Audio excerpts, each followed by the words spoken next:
मस्साजोग येथे पवनचक्कीचं काम करणाऱ्या अधिकाऱ्याकडे 2 कोटी रुपयांची खंडणी मागितल्याच्या गुन्ह्यातील आरोपी वाल्मिक कराडवर 1-2 नव्हे तर तब्बल 15 गंभीर स्वरूपाचे गुन्हे दाखल आहेत।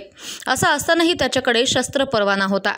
एवढेच नव्हे तर गुन्हा दाखल होईपर्यंत 2 पोलीस बॉडीगार्डही होते। त्यामुळे पोलिसांची भूमिका संशयास्पद आहे।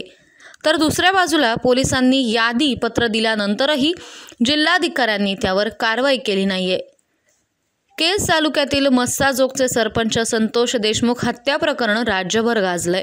याच गुन्ह्यातील सुदर्शन घुले आणि विष्णू चाटे या 2 आरोपींच्या समवेत मंत्री धनंजय मुंडे यांचा निकटवर्तीय असलेल्या वाल्मिक कराड याने पवनचक्कीचं काम करणाऱ्या आवादा कंपनीच्या अधिकाऱ्याकडे 2 कोटी रुपयांची खंडणी मागितली होती। यात आतापर्यंत केवळ चाटे अटकेत आहे। अजूनही कराड आणि घुले मोकाटच आहेत। CID कडून फरार आरोपींच्या शोधासाठी पथके रवाना केल्याचं सांगण्यात येत आहे।